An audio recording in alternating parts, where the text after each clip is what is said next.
Hello students, कैसे हैं आप सब? अच्छे हैं? अच्छे ही रहिए। तो देखिए, हम क्या पढ़ रहे थे? हम पढ़ रहे थे functional analysis.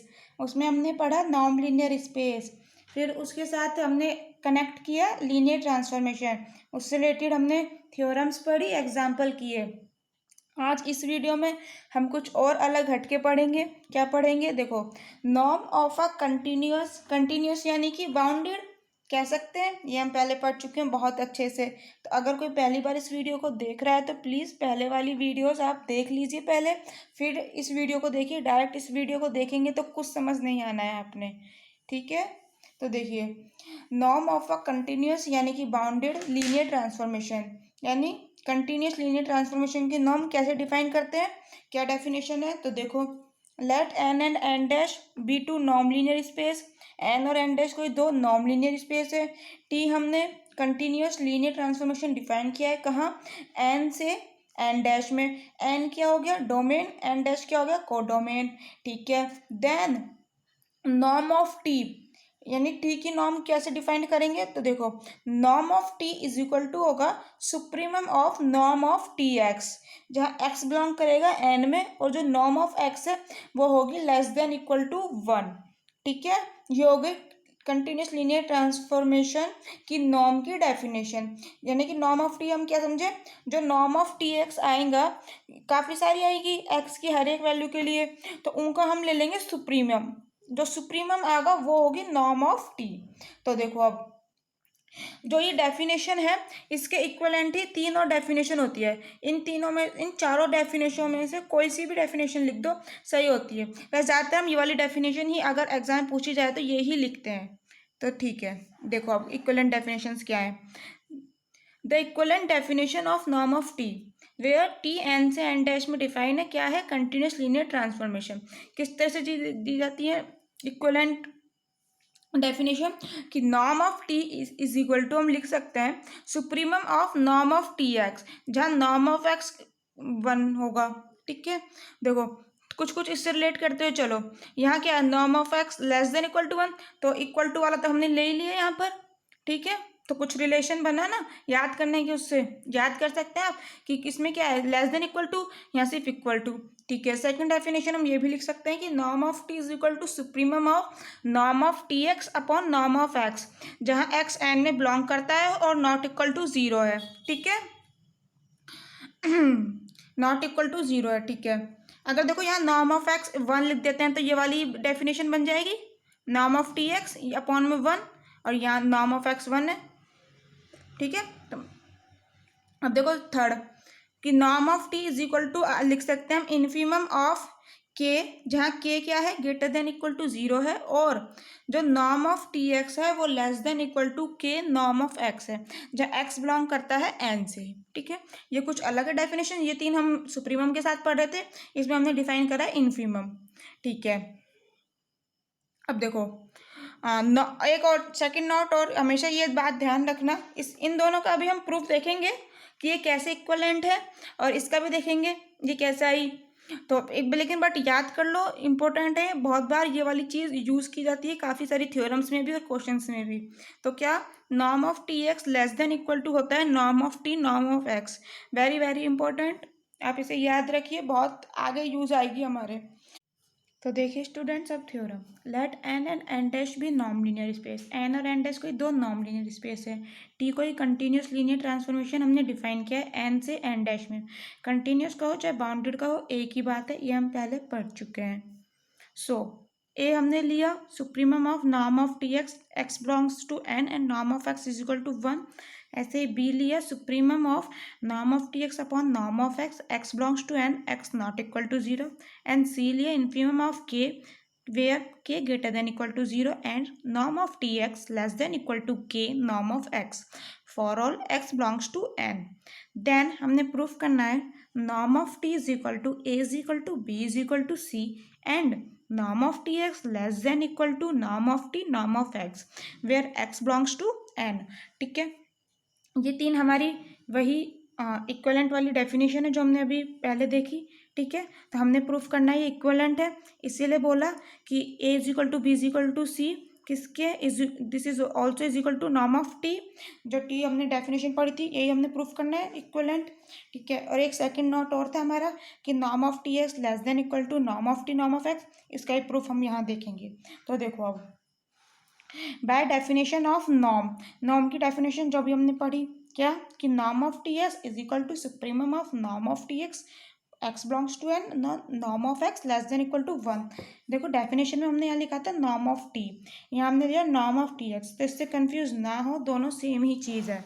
Norm of T का हो चाहे नॉर्म ऑफ टी एक्स का हो, एक ही बात है, दोनों बराबर होते हैं, ठीक है। क्योंकि देखो खाली एफ का लीनियर ट्रांसफॉर्मेशन है ये एक, ठीक है। तो ये क्या है, फंक्शन है, तो फंक्शन कैसे डिफाइन होता है, उसके साथ कोई ना कोई एलिमेंट तो होगा ना, जैसे F X is equal to Y होगा या F Z equal to A होगा, कुछ भी होगा, बट खाली एफ लिख रहे हैं हम, इसका तो कोई एग्जिस्टेंस ही नहीं है, कुछ तो इसका मतलब क्या समझेंगे, कुछ भी नहीं, इसके साथ कोई एलिमेंट तो होगी, जैसे एफ एक्स है, इसकी वैल्यू होगी कुछ ना कुछ, ठीक है। जैसे हमने मान ली जेड है, समझे ना, तो इसका मतलब नॉर्म ऑफ टी का हो चाहे नॉर्म ऑफ टी एक्स का हो, एक बात है, इससे कंफ्यूज ना हो, ठीक है। तो norm of T X is equal to हमने लिख लिया ये बाय डेफिनेशन ऑफ सी। अब देखो सी है क्या, इन्फीमम है के का, यानी के की जो भी वैल्यू आएगी उन सब में से हम इन्फीमम ले लेंगे तो वो होगा सी, यानी कि जो के की वैल्यू आएगी उनमें से हम जो लेंगे वो सी है, यानी कि सी और जो के की वैल्यू होंगी उनसे कम होगा, ठीक है, होगा तो, लेकिन वो के की वैल्यू में से कोई, इसीलिए हमने norm of T x less than equal to K norm of X की जगह हमने क्या लिख लिया, डेफिनेशन ऑफ सी कि norm of T x less than equal to C norm of X, K की जगह सी लिख सकते हैं हम, समझ आ गया, क्योंकि जो सी है के की ही कोई वैल्यू होगी जो कि इन्फीमम होगी, तो हमने ये लिख लिया, ठीक है। अब देखो अब हमने माना कि norm of x less than equal to 1 है, सो यहाँ 1 रख देंगे, तो norm of T x less than equal to आगे C for all x belongs to N, ठीक है।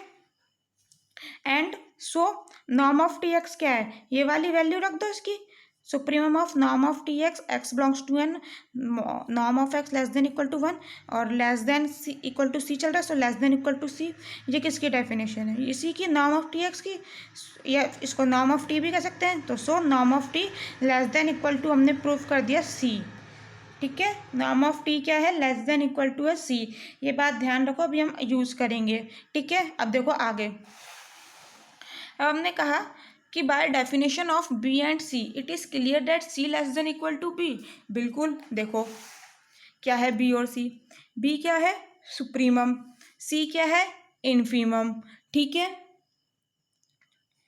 तो देखो आप सुप्रीमम सॉरी बी और सी देख रहे हैं हम, सुप्रीमम है ये इन्फीमम है, ठीक है। तो सुप्रीमम बड़ा होता है इन्फीमम बड़ा होता है, इन्फीमम ही छोटा होगा ना, क्योंकि क्यों छोटा होगा, देखो यहाँ किसका सुप्रीमम है, norm of T x upon norm of x का, यहाँ से के की वैल्यू क्या आएगी, norm of T x upon norm of x, यहाँ से हम लिख सकते हैं ना, यहाँ से हम क्या लिख सकते हैं कि K is equal to norm of T x upon norm of x, ठीक है, इज इक्वल टू ना लगाएं तो लोग ग्रेटर देन, अगर कोई इससे कंफ्यूज हो रहा हो तो, ठीक है। तो हम यहाँ पर क्या लिख सकते हैं, के greater than norm of T x upon norm of x, यानी कि norm of T x upon norm of x, और यहाँ भी क्या आ जाएगा norm of T x upon norm of x, but ये सुप्रीमम है ये इन्फीमम है, सो क्या होगा बी ग्रेटर देन होगा सी से, बस यही तो लिखा है हमने यहाँ पर कि सी लेस देन है बी से, बी ग्रेटर देन है सी से, ठीक है।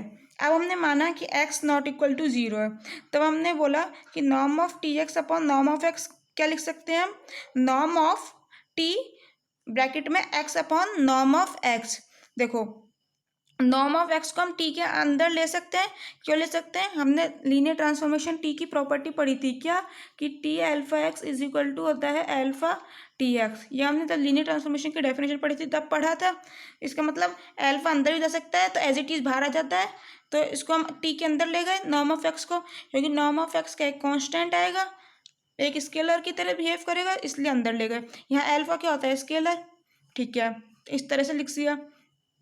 X upon norm of X की नॉर्म क्या होगी 1, क्यों देखो x upon norm of x का नॉर्म लिया, ये तो नॉर्म है ही, इसका तो दोबारा नॉर्म होगा नहीं क्योंकि पहले से ही क्वांटिटी है, सो नॉर्म ऑफ एक्स ऊपर वाले पे नॉर्म लग जाएगा, so norm of x norm of cancel, so equal to, इसलिए लिखा है दिस हैज़ नॉर्म 1, ठीक है। अब देखो एक चीज और, hence we conclude from the definition of B and A that B less than equal to A है, यानी कि बी छोटा है ए से। अब देखो डेफिनेशन, बी और ए, हमने क्या बोला है, बी छोटा है ए से। देखो क्यों छोटा है, ये क्या है सुप्रीमम और ये भी सुप्रीमम है, ठीक है। यहाँ क्या है नॉर्म ऑफ टी एक्स, और यहाँ क्या है norm of T x upon norm of x, और जहाँ एक्स जीरो के बराबर नहीं है, यानी कि एक्स की कुछ ना कुछ वैल्यू होगी, ठीक है। देखो ऐसे समझो, supremum of norm of T x, यहाँ supremum of norm of T x upon norm of x, ठीक है। देखो ऐसे समझो, नॉर्म ऑफ टी एक्स की वैल्यू हमने मानी क्या है, कोई भी दो है, ठीक है, ठीक है। और नॉर्म ऑफ एक्स यहाँ पर तो एक है, यहाँ पर X not equal to zero, यानी कि नॉर्म ऑफ एक्स कुछ ना कुछ वैल्यू होगी। नॉर्म ऑफ एक्स हमने मान लिया, क्या मानोगे, 3 मान लो, ठीक है। तो ऊपर क्या है कि supremum of norm of T x, यानी कि सिंपल 2, ठीक है। और यहाँ पर क्या है, यहाँ पर norm of T x upon norm of x, यानी कि 2/3। अब देखो ऊपर क्या है, ए, जब ए लिख रहे हैं और ये बी है, ठीक है, तो ए में क्या आ रहा है ऊपर सिर्फ 2, और बी में क्या आ रहा है 2/3, तो 2/3 क्या कितना हो गया, ये आ गया 0.66, ठीक है, 2/3। अब बताओ ये बड़ा है कि ये बड़ा है, ऑब्वियसली ए बड़ा है। इसका मतलब क्या है कि B less than equal to A. Equal to क्यों लगाया, अगर हम नॉर्म ऑफ एक्स 1 ले लेते हैं, नॉर्म ऑफ एक्स ले लो 1, तब क्या आएगा, तब तो ये सेम ही होगा ना, क्योंकि नॉर्म ऑफ एक्स 1 हो जाएगा तो यहाँ पे 3 नहीं आएगा, तो सो 2 सेम हो गया। इसलिए हमने बोला यहाँ इक्वल टू लगाया, और लेस देन वाला हमने आपको बता ही दिया, ठीक है। इसीलिए समझ आ गया, ए और बी से कैसे बता दिया हमने, कंक्लूड क्या निकला हमारा कि B less than equal to है ए, ठीक है। तो अभी हमने क्या क्या निकाले, देखो B less than equal to A निकाला यहाँ से, C less than equal to B निकाला यहाँ से, ठीक है। और norm of T less than equal to C, ये हम पहले ही निकाल चुके हैं, ये रहा, ठीक है। इनको लिख लो एक साथ। इसका मतलब क्या हो गया, norm of T less than equal to C, ये लिख लिया। अब ये क्या है, C less than equal to B, so ये लिख लिया C less than equal to B. अब क्या है, B less than equal to A, so B less than equal to A, ठीक है। अब देखो A less than equal to norm of T है, ये कैसा है, अब ये देखो ए है क्या, ए क्या है, supremum of norm of T x, ठीक है। और नॉर्म ऑफ टी एक्स क्या है, supremum of norm of T x जब x belongs to N and norm of x less than equal to 1। So यहाँ क्या है, norm of T x equal to supremum of norm of T x, x belongs to N, norm of x less than equal to 1। और यहाँ क्या है, A में supremum of norm of T X, norm of x is equal to 1, ठीक है। तो हम से समझ जाते हैं यहाँ से कि A is less than equal to norm of T, ठीक है। तो हमने यही लिखा है यहाँ पर कि A less than equal to norm of T. So अब इन दोनों को एक साथ लिख लो, thus we have shown that, क्या कि देखो पहले तो ये वाला ही लिखा है एज इट इज ऊपर वाला, norm of T less than equal to C, less than equal to B, less than equal to A. अब ये क्या है, less than equal to norm of T, और so less than equal to norm of T. अब देखो यहाँ से एक एक करके लो, जैसे पहले सी वाला ले लो, हमने क्या है कि norm of T greater than equal less than equal to C and this less than equal to norm of T, ठीक है। तो देखो अब पहले एक एक करके लेते हैं, norm of T less than equal to C and this is less than equal to norm of T. अब देखो सी हम कह रहे हैं नॉर्म ऑफ टी से बड़ा भी है, और यहाँ हम कह रहे हैं छोटा भी है, बड़ा भी है छोटा भी है। इसका मतलब क्या है, ऐसा हो सकता है कि कोई नंबर जैसे 2 है, हम यहाँ कह रहे हैं